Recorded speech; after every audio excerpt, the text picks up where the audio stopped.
Karibu Wina Media upate habari mbalimbali za michezo, uchambuzi kutoka ligi kuu Tanzania bara. Subscribe na bonyeza alama ya kengele ili uwe wa kwanza kupata habari zote hizi.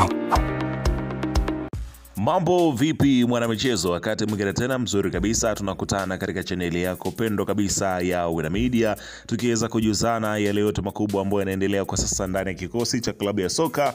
Si wengine au nazungumzia hawa ni wananchi wakiendeleza kile ambacho kinachoendelea juu ya yale ambayo wameweza kukubaliana kwa siku ya leo kuhusiana na mustakabali wa dabi ya Kariakoo pamoja na maazimio ya bodi ya ligi kwa kile ambacho kinachoendelea. Bado mambo ni mazito kweli kweli, na sasa maamuzi mapya yamekwenda kuchukuliwa kwa kile kinachoitwa mustakabali wa mpira wa Tanzania kwa kile ambacho kinachoendelea kwa sasa. Mambo yanazidi kuwa ni mazito kweli kweli, huku kila mmoja sasa anapaswa kuweza kuhakikisha kwamba anakwenda kusikiliza hili ambalo klabu ya soka ya Young Africans leo hii wameweza kulitoa, pia na bodi ya ligi kile ambacho wamekitoa. Wametoa jambo gani? Utakwenda kujua hapo, kwa sababu taarifa kamili yote nimekusogezea hapa mwanzo mwisho kwa kile ambacho kimeweza kujiri na maamuzi ya yale ambayo yameweza kuchukuliwa kwa pande zote mbili. Nazungumza bodi ya ligi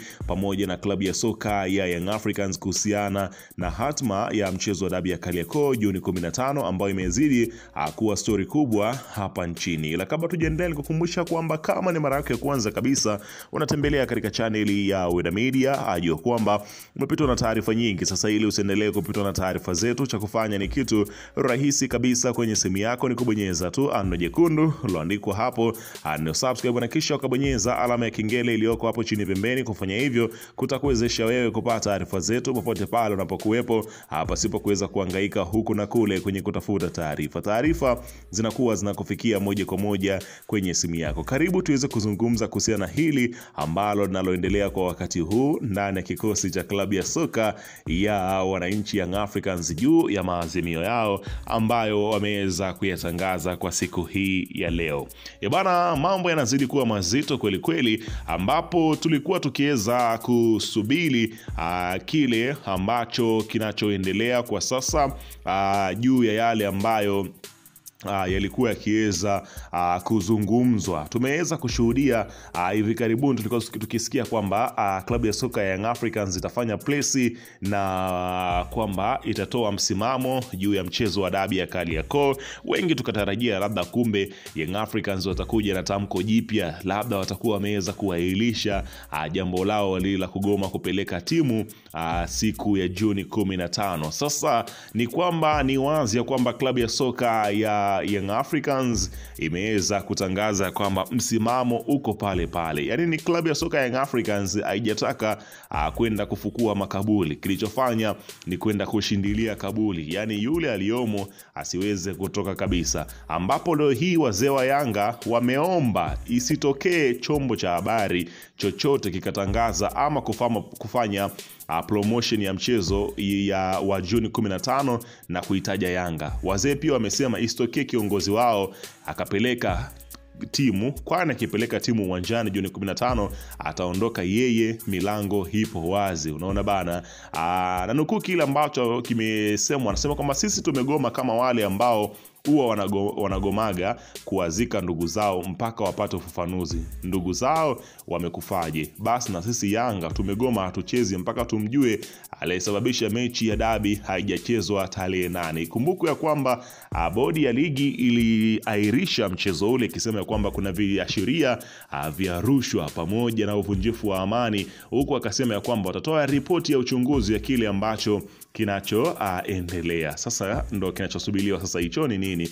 Huku afisa habari wa klabu ya Yanga alikaa amesema kwa sasa wachezaji wao wameanza mazoezi ya kujiandaa na mechi mbili walizobakiza, hususan dhidi ya Tanzania Prison utakaochezwa Juni 18, 2025. Mchezo mwingine wa Yanga mbali na wa Simba Juni 15 ambao hawauzungumzi ni dhidi ya Dodoma Jiji utakaopigwa uliopangwa kuchezwa Juni 22 na ndio utakuwa mchezo wa mwisho kwa klabu ya soka ya Young Africans. Sasa huyu ni mzee wa Yanga, kiongozi kabisa, amesema tarehe 15 ndio itatoa taswira ya mechi yetu ya Juni 18. Tukipokonywa hizo alama 15, ligi itakuwa imeishia hapo. Kwanza hakuna kiongozi wa kutupokonya sisi alama 15. Yaani wakijaribu tu ligi itakuwa imeisha. Unaona bana. Sasa hizi ni hoja za timu ya Yanga kwa kile ambacho kimetolewa, hoja ambazo zimetumika kuahirisha mchezo wa Yanga dhidi ya Simba Machi 8 kutokuchezwa.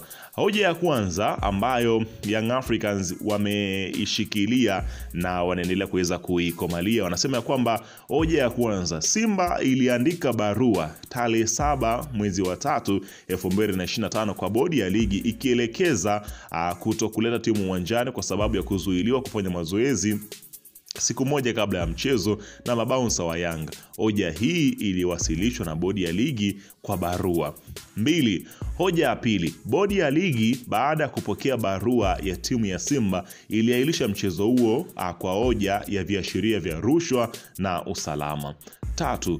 Tuulizane swali hapa. Hoja ya Simba sio iliyoahirisha mechi, bali hoja ya bodi ya ligi ndio iliyoahirisha mechi. Nani aliyepeleka malalamiko bodi ya ligi ya viashiria vya rushwa na usalama hadi bodi kufikia uamuzi wa kuahirisha mechi? Bodi inawezaje kuahirisha mechi bila ya kupokea taarifa ya malalamiko ya viashiria vya rushwa na usalama kutoka kwa mlalamikiaji? Bodi ya ligi iliahidi kuchunguza hilo. Je, limeshachunguzwa mpaka kufikia sasa? 4. Sasa Young Africans inataka kujua ni hoja ipi iliyoahirisha mechi kati ya hoja ya timu ya Simba kuzuiwa kufanya mazoezi au bodi ya ligi viashiria vya rushwa. 5. Kama hoja ya bodi ya ligi ndio haikukubali na hoja ya timu ya Simba ya kugomea mechi, na ndipo wakawa na hoja yao kama bodi ya ligi, na ndio maana katika barua ya kuahirisha mchezo hakuna sehemu yoyote bodi iliyotaja hoja ya timu ya Simba kabisa, kwa sababu hoja ya Simba ya kuzuia kufanya mazoezi haikuwa kwenye sheria na kanuni za TFF na bodi ya ligi. Sasa Young Africans, hii ni hoja ya 6. Sasa Young Africans tupo hapa kupata ripoti za hoja zote mbili. Kwa nini Simba haikuleta timu uwanjani, na ripoti ya hoja ya bodi ya ligi. Bila ripoti hizo mbili, Young Africans tutakuwa hatuko tayari kucheza mechi hiyo. Mambo yanavyozidi kuelekea ndio yanazidi kuwa magumu kweli kweli. Huku hapa anayewekwa njia panda kwa wakati huu ni Azam TV, ambaye tayari hapa anazungumzia wazee wa Yanga wamesema ya kwamba hawataki chombo chochote kuripoti juu ya mchezo wa dabi ya Kariakoo ama kufanya promo kama tulivyozoea kwamba kuna promo ambao huwa inapigwa kuhamasisha mashabiki kununua vingamuzi na nini. Kwa hiyo wenyewe wameweza kukataa, na hata wale mashabiki wa mikoani wameweza kuhusiwa kwamba wasitumie gharama zao. Kuna mashabiki ambao huwa wanatoka nje ya nchi kuja kutizama dabi, pia wameweza kutahadharishwa mapema kwa kuambiwa kwamba wasiweze kufanya shughuli hiyo, kwani hiyo siku hakutakuwa na mechi. Lakini jambo lingine ni wale ambao wana mpango wa kununua tiketi, wameambiwa kabisa msinunue, msije mkapoteza gharama zenu bure kwa sababu dabi hiyo haipo. Kinachosubiriwa kwa sasa ni kuweza kusikia tamko kutoka sasa kwa upande wa Simba Sport Club pamoja na bodi ya ligi juu ya hiki ambacho wazee wa matawi wa klabu ya Yanga wameweza kutoka kuisemea klabu yao na kusema ya kwamba wapo tayari kwa lolote. Tusubiri kuweza kusikia mamlaka zenyewe zinasemaje, ikiwa imebakia siku takriban 9 tu kuelekea katika dabi ya Kariakoo. Weka maoni yako hapo chini katika upande wa comment.